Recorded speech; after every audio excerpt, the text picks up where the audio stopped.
Today, we get dangerously close to actual journalism. This is Checkpoint.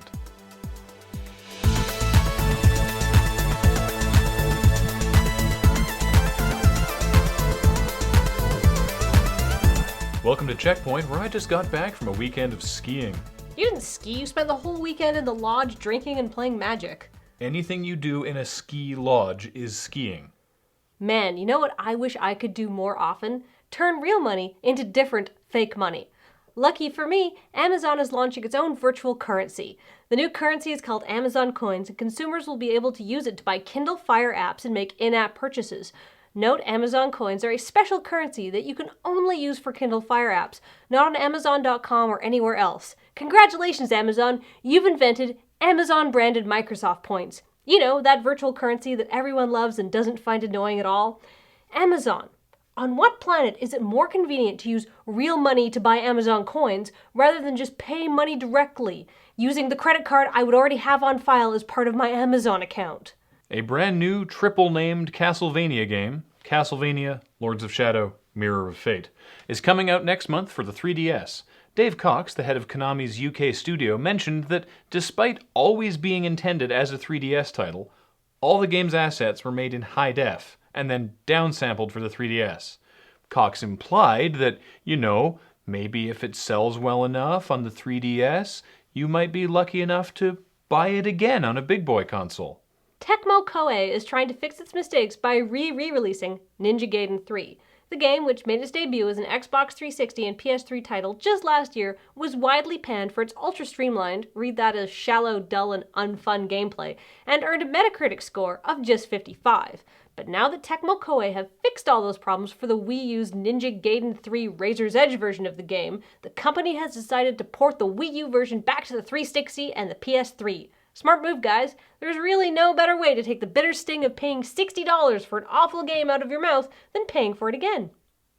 Sniper Elite V2 is being released for the Wii U with, you guessed it, Wii U gamepad features. Now, I'm not a game designer, and most of you probably aren't either, but what sort of gameplay mechanic would you use the Wii U's gamepad for? Wrong.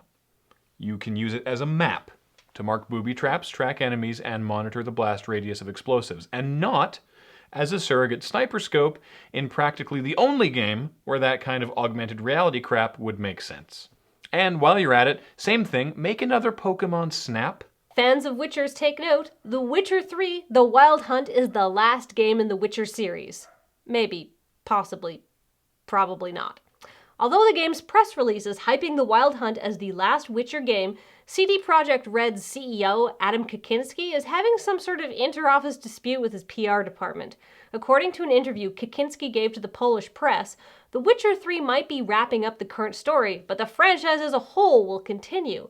After all, the dramatic conclusion of The Witcher's epic three-part story is no reason not to keep putting out games. That's just leaving money on the table.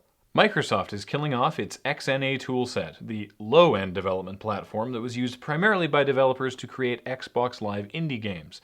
This has prompted a few industry watchers to speculate that the end of XNA in 2014 will also mean the end of indie games on the Xbox. Calm your tits, guys. Our official, frighteningly similar to real journalism guess, is that the Big M isn't turning their backs on indie developers. We think they'll be releasing a new, mobile-friendly development tool, allowing low-budget indie titles to be simultaneously released on Xbox, Surface tablets, Microsoft Phone, even desktops. This would make a ton of sense considering all the work Microsoft has been putting into unifying its platforms. The only thing that makes this prediction woefully unlikely is that it's far too sensible for Microsoft to actually do. Wow, that sounds like a real prediction. I know, I'm feeling lightheaded. Oh God, what if I'm right? I'm scared, Graham, hold me.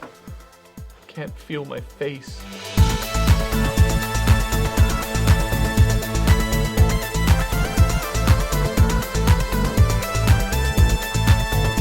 Coming up, Hollywood is working on a new Hitman movie starring Paul Walker. It must be nice for him to finally have a reason to leave the house between filming all those Fast and Furious movies.